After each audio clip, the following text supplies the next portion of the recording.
You know that feeling, that weight. It sits in your chest before you even open your eyes. Another morning, same storm inside your head. The thoughts come fast. You're failing. You're falling behind. You're not enough. You tell yourself it's just a phase. You pretend you're fine, but deep down, something burns. And here's the truth no one likes to say out loud. Most people are not living. They're reacting to fear, choking on anxiety, buried under anger they don't understand. You've been taught to fight your emotions, to push them down, to act strong while quietly unraveling. But what if that's the real problem? What if everything you were told about managing your mind is backwards? The Stoics didn't teach us to escape emotion. They taught us to confront it with clarity, to strip it of its illusion, to stop mistaking thoughts for truth. You have power over your mind, not outside events, wrote Marcus Aurelius. So why do we spend every day trying to fix the external world while leaving our inner world to rot? This video isn't here to comfort you, it's here to challenge you. Because until you face what controls you, you'll never be free. If you're ready to stop living in reaction and start thinking with purpose, please subscribe. For the version of you that refuses to be ruled by chaos any longer, this is your step toward reclaiming inner peace. Let's begin. Fear doesn't always show up in the dramatic ways we expect. Sometimes it's quiet. It doesn't roar. It hums in the background, disguising itself as being careful or just thinking things through. It makes a home inside your decisions, shaping what you choose to say, what you choose to stay in, and what you silently walk away from. It convinces you that silence is safer than speaking, that waiting is wiser than trying, that it's better to avoid than to fail. And so you don't make the call. You don't have the conversation. You don't take the first step. You hesitate long enough for opportunities to fade, for connections to slip, for dreams to collect dust. All the while, fear whispers that it's protecting you from pain, from embarrassment, from disappointment.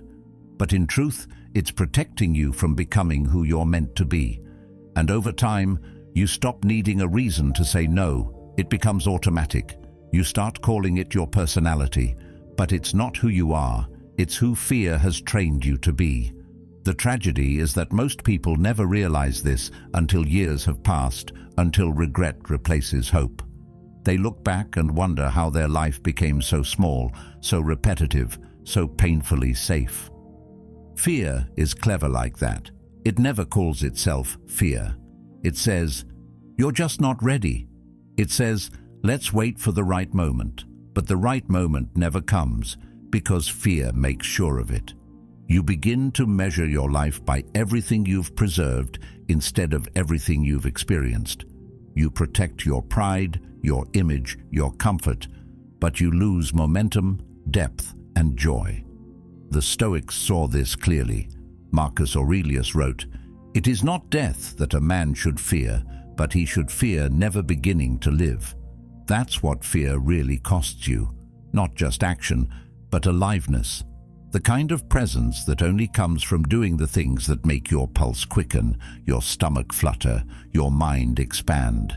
Fear will offer you a quiet life, and if you're not careful, you'll accept that offer and call it peace. But it's not peace, it's paralysis. The shift doesn't begin by pretending fear isn't there. It begins the moment you admit it is. The moment you look it in the eye and ask, "What are you actually trying to protect me from?" That question breaks the spell, because most fear is not about real danger. It's about perceived threat. And the threat is almost always emotional. You're afraid of being rejected, of looking foolish, of being misunderstood. But none of those things will actually break you. What breaks people is the quiet ache of a life unlived, the weight of wondering what might have been. That's the kind of pain fear doesn't warn you about. It doesn't tell you that avoiding failure also means avoiding growth, that protecting your image might mean sacrificing your authenticity. It doesn't tell you that by trying to avoid disappointment, you end up disappointing yourself, slowly, silently, and repeatedly. Fear is not the villain. It's not even the enemy, it's a messenger. And when you stop running from it, when you actually listen, it often has something useful to say. But listening doesn't mean obeying. It means understanding. There's a difference. You can feel fear and still choose to move. You can carry it with you without letting it lead. Epictetus said, "No man is free who is not master of himself." And fear, when left unchecked, becomes the master. It writes the script. It decides the limits. And the longer it runs the show, the more you believe that this is just how life is supposed to feel. Heavy, careful, tense. But it's not. That's just what happens when your default setting becomes avoid. You don't need to erase fear. You need to change your relationship with it. You need to recognize when it's speaking and learn to separate its voice from your own. You are not the fear. You are the one hearing it. That space between the voice and the action, that's where your power lives. It's the space that allows you to observe, to pause, to choose. And that space expands the moment you stop labeling fear as weakness and start seeing it as a teacher. Because every fear, no matter how loud or subtle, points to something important, something you care about, something you haven't yet healed, or something you're meant to step into. Growth will always feel like fear at first. That's how you know you're on the edge of something real. Courage isn't the absence of fear, it's what happens when you act in spite of it. And no, it won't feel good immediately. It might feel terrifying, but underneath that discomfort is energy, motion, possibility. You'll never outrun fear, but you can stop running from it. You can turn and face it, and when you do, it often becomes smaller than you imagined. Less powerful, less permanent, and more often than not, you'll realize the thing you were afraid of was never actually real. It was a projection, a story, a shadow cast on a wall. Carl Jung once said, "What you resist not only persists, but will grow in size." That's what fear does when you deny it. But when you stop resisting, when you meet it with presence and ask what it's trying to teach, you reclaim your strength. You stop living under its rule. You begin to feel something you haven't felt in a long time. Movement. And from that movement, momentum. That's how freedom starts. Not with a massive leap, but with a quiet moment of honesty. The kind where you say, "I'm afraid, but I'm moving anyway."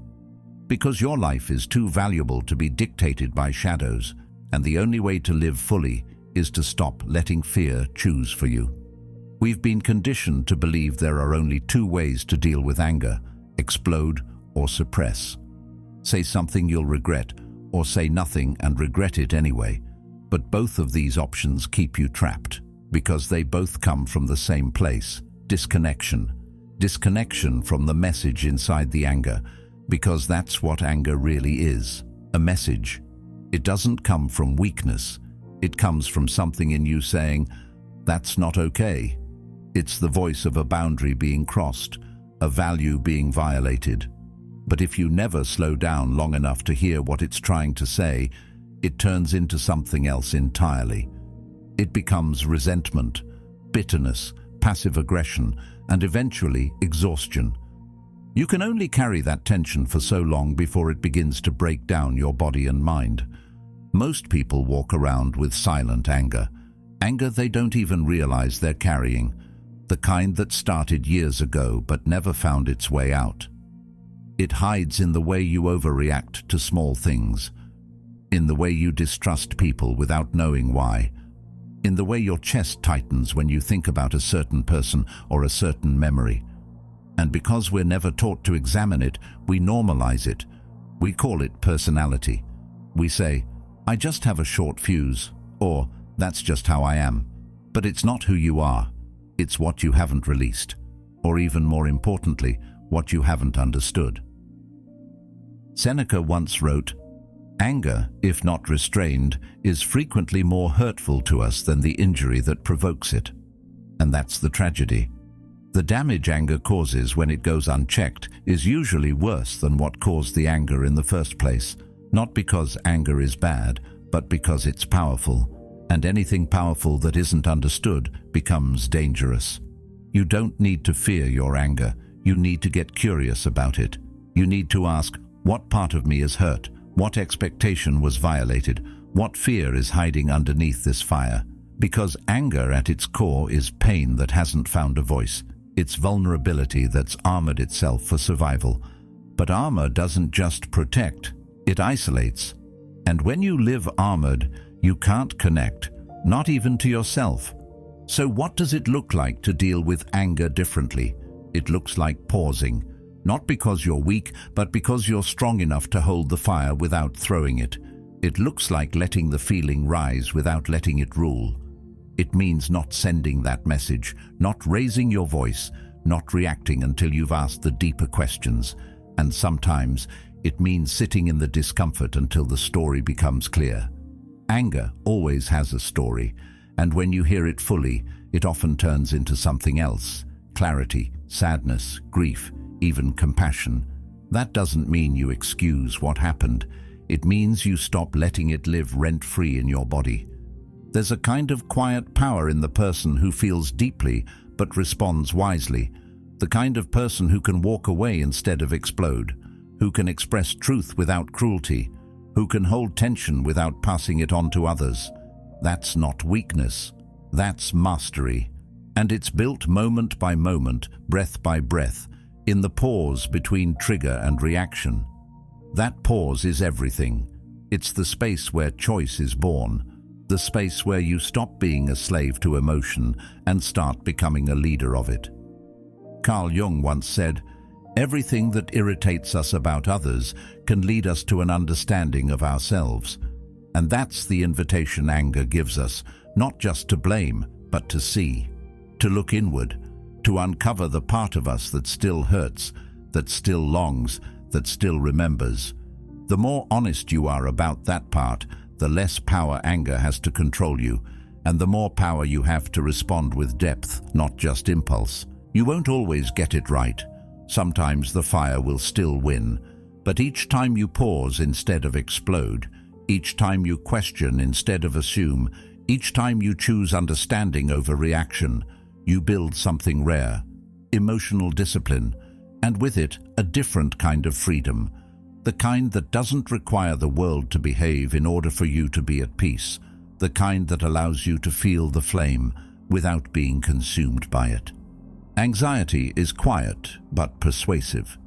It doesn't scream, it whispers just loud enough to make you doubt yourself. It pretends to help, offering you a sense of control.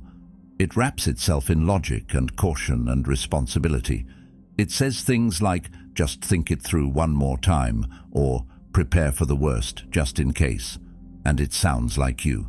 That's what makes it so powerful. It doesn't feel like a foreign voice. It feels like reason. But underneath that steady voice is a current of fear. Fear of uncertainty, fear of loss, fear of judgment, fear of falling apart.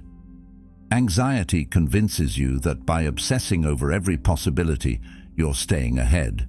But really, you're running in circles, exhausting yourself, rehearsing pain that doesn't exist. It starts small, a forgotten task, a strange look from someone, an upcoming deadline. And before you realize it, your heart rate has climbed, your mind is buzzing, and you're miles away from the present. You play out imaginary conversations, anticipate failures, and catastrophize the future. All while the real moment, the one you're actually in, passes by unnoticed. You're not solving anything. You're bracing. For what exactly? Something vague, something terrible, something you can't define but you can definitely feel. And because you can feel it, you assume it's real. But that's the trap. Feelings are not facts. They are experiences, not evidence. And anxiety is one of the most convincing feelings we have. This moment is what anxiety steals from you. It takes your presence, it takes your clarity, it takes your sense of agency. And the worst part is, you let it, thinking it's protecting you. But it's not. It's tricking you into living as if every thought deserves attention, as if every worry is a warning. But most aren't. Most are echoes, old patterns, Familiar fears, thoughts you've had so many times they feel like truth. But if you looked at them closely, you'd realize they're just that, thoughts, not predictions, not commands, just mental noise with good acting. You don't have to argue with every anxious thought. You don't need to dismantle every possibility. You just need to come back. Come back to the thing in front of you, to the sound of your breath, to the ground beneath your feet, to the task at hand. That's how you reclaim peace. Not by fixing the future, but by anchoring in the now, because now is where your life is actually happening.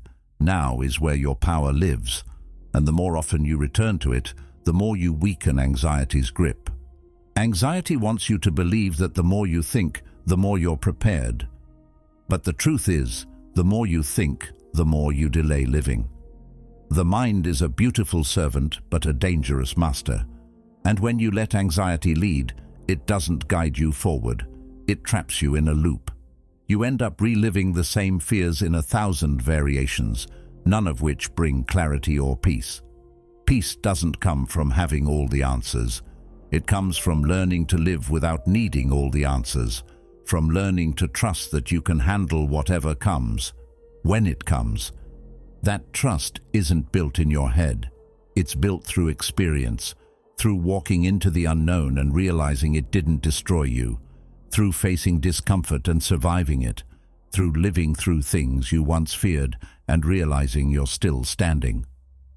Aristotle said, "Courage is the first of human qualities because it is the quality which guarantees the others." And courage in the face of anxiety isn't the absence of fear. It's the decision to act anyway. It's showing up for your life even when your mind tells you to stay hidden. You don't owe your anxiety every moment of your day. You don't have to answer every what if. You don't have to fix every possible outcome. Sometimes you just have to breathe, to be here, to let the thought pass, and it will pass if you stop feeding it your attention. The more you anchor in the present, the quieter anxiety becomes, not because it disappears, but because you're no longer giving it the final say. And that's all it ever needed to lose its power, your permission. So take it back, return to now, and let the rest unfold in its time. You are not your emotions. This simple truth can change everything, but it's not something we learn easily. We've all been there, caught in the wave of shame, the rush of fear, the heat of anger. Each feeling seems so intense, so all-consuming, that it's easy to believe they define us. The shame after a mistake. It makes you feel like you've failed at being a good person. The fear before taking a chance. It whispers that danger is lurking, that you're on the brink of disaster. The anger? It tells you that someone has wronged you, that you need to fight back. And suddenly, these emotions don't just pass through us, they become us. We start to believe that if we feel angry, then we are angry. If we feel anxious, we are anxious. We think the feeling is a command, not a signal. But emotions are not facts, they are indicators. They point to something deeper, something that's happening inside of you. But when we treat them as truths rather than messengers, we allow them to control our actions, shape our choices, and determine our worth. We live in a world that constantly tells us to be happy, to feel good, to get rid of negative emotions. But what if the goal isn't to avoid emotions? What if the goal is to learn how to live with them without letting them define us? What if feeling sadness, anxiety, or anger is not a weakness, but a signal that we're alive, that we care, that we're human? These emotions are natural.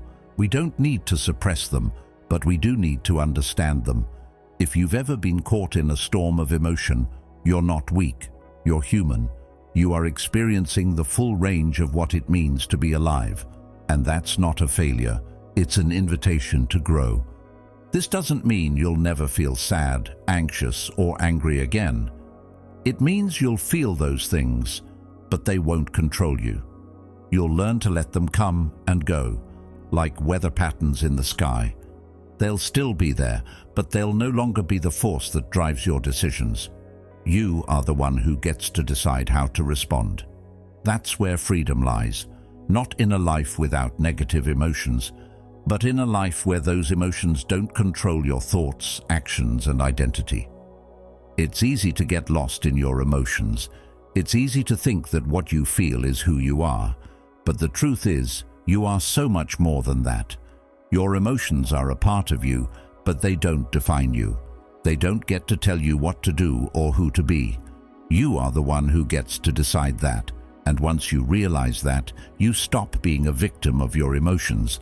You stop reacting, and you start responding with clarity and intention. And that's when your life begins to change.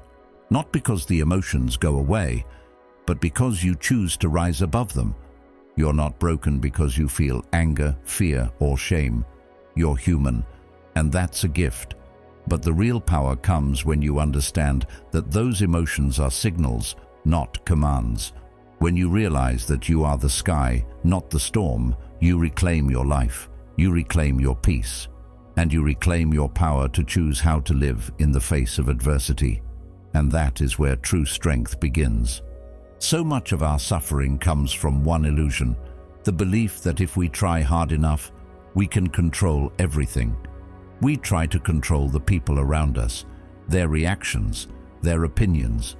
We try to control our own thoughts, pushing them down or forcing them to be what we think they should be.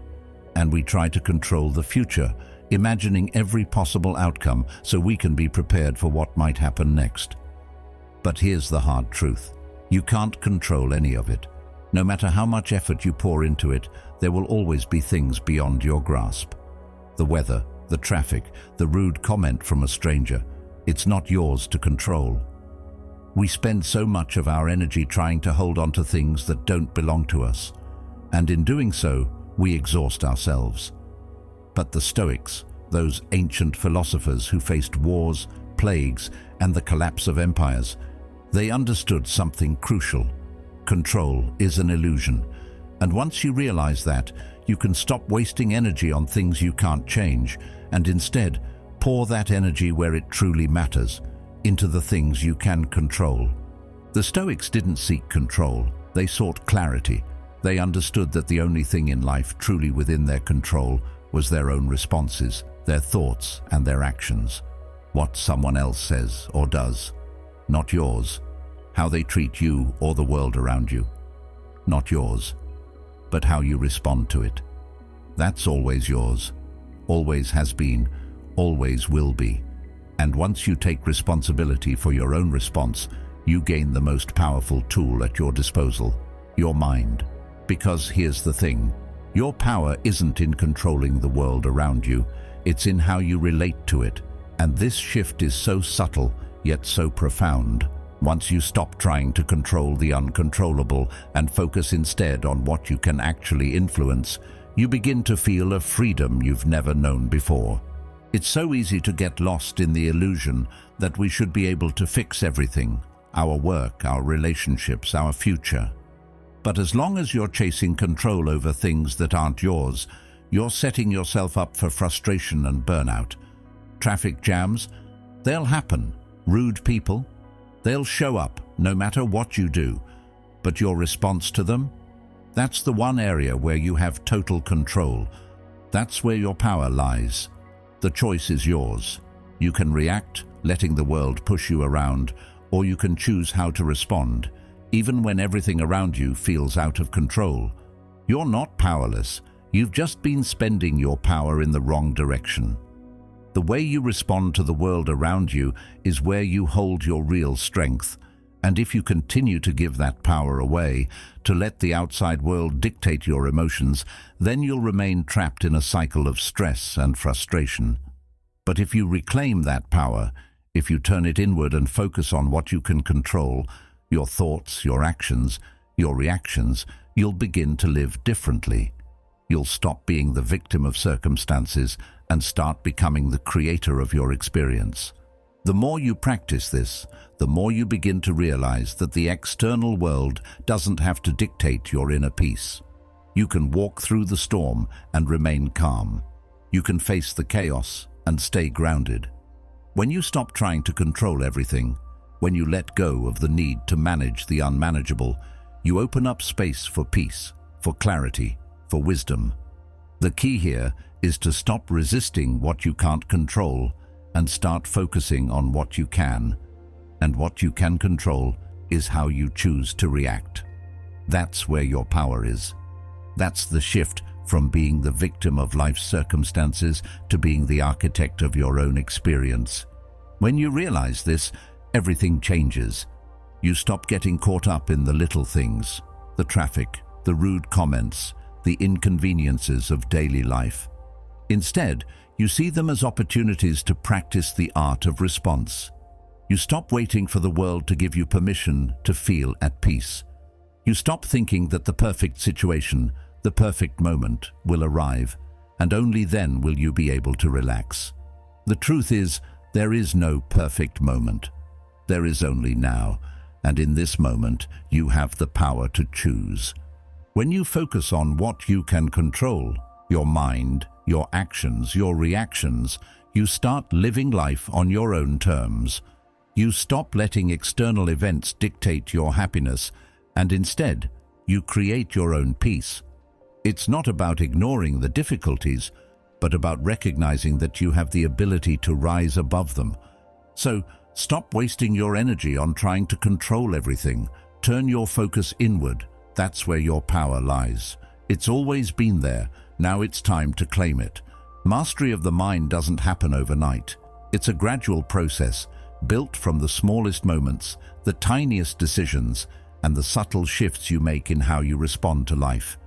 We often think that to change we need a grand, sweeping transformation, but real change happens when you begin with the smallest steps, when you stop reacting on autopilot and start engaging with your mind in a conscious, deliberate way.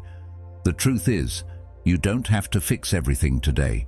You don't have to solve all your problems at once. You don't even have to change your entire mindset in a single breath. What you need is to make a choice to pause instead of react, a choice to take a breath before you speak, a choice to observe your emotions rather than let them dictate your actions. Each small choice, each mindful moment builds upon the next. It's not about perfection, it's about progress. And that progress begins with a decision to stop fighting your emotions and start seeing them for what they are. Fear will show up. It always does. It doesn't need permission, and it doesn't announce its arrival. It just slips in, quietly, insidiously. But when it does, you don't need to run from it. You don't need to try and outrun the feeling. Instead, listen to it. Let it speak. Ask yourself, why am I afraid? What is this fear really about? You may not have control over the fear itself, but you always have control over how you meet it. And when you choose to stop fleeing, you begin to dismantle its power. You don't need to act on every fear. Sometimes the act of acknowledging it is enough. The same goes for anger. Anger, when unexamined, can lead us to react in ways we regret. It flares up, pushing us to speak or act without thinking. But what if, instead of exploding, we simply paused? What if, before we let the anger control our words or actions, we stopped, breathed, and reflected? This shift, this simple pause, is where real transformation happens. Anger, like fear, is a signal. It's a message from within that something needs attention. But it's not an instruction to act rashly. Anger can be useful if you choose to channel it into understanding instead of explosion. Carl Jung once said, "Until you make the unconscious conscious, it will direct your life and you will call it fate." This is the key to breaking free from the autopilot of your thoughts and emotions. When you let your reactions run the show, you are living unconsciously. You're letting fear, anger, and anxiety drive your decisions without even realizing it. But when you make the decision to pause, to observe, to choose your response, you take back control. This is the point where you stop calling your life fate. This is the moment you reclaim your mind. The power is not in controlling every thought or emotion. It's in recognizing them as they arise and making a conscious choice about how to respond. This is where true mastery begins, not in eradicating negative emotions, but in learning how to sit with them, understand them, and choose your actions from a place of clarity, not impulse. You don't need to stop feeling fear, anger, or anxiety. You need to stop letting them dictate your life. You need to understand that emotions are not commands, they are signals. And when you learn to observe those signals without reacting immediately, you give yourself the space to make a better choice. The more you practice this, the more natural it becomes. It's like building a muscle. Each time you pause, you strengthen your ability to respond rather than react. Each time you choose awareness over impulse, you create a new habit. And over time, those small shifts build into lasting change. You don't have to wait for a life-changing event to start making these changes. It starts now, with the smallest moment of awareness, with one breath before you react, with one pause before you speak. That's all it takes to begin. Each small decision adds up, and as you start practicing this, you'll notice something remarkable. Your life begins to change. Not because the world around you changes, but because you begin to see it differently. You begin to engage with it consciously instead of reacting out of habit. And that's where the power lies, not in controlling everything that happens to you, but in controlling how you meet it. Mastery of the mind isn't about eliminating emotions or pretending that you never feel fear or anger. It's about understanding that these emotions don't define you. They don't control you. They're simply part of the human experience. And when you learn to observe them, when you learn to pause and choose your response, you step into your true power. So remember this: you don't have to fix everything today. You don't have to have all the answers. All you need to do is take the smallest step toward mastery, the smallest shift in how you respond to the world. One pause, one breath, one conscious decision. And in those moments, you'll find the power to change your life. You have the power to shape your life, not by controlling everything around you, but by choosing how you respond to it. Every moment you choose awareness over reaction, you're not just changing your actions, you're changing your destiny. This is your journey, your growth, and it starts with the smallest shift. Thank you for being part of Stoic Journal. If you're ready to dive deeper into mastering your mind and living with purpose, check out the next video on your screen. Keep growing, keep choosing, keep living with intention.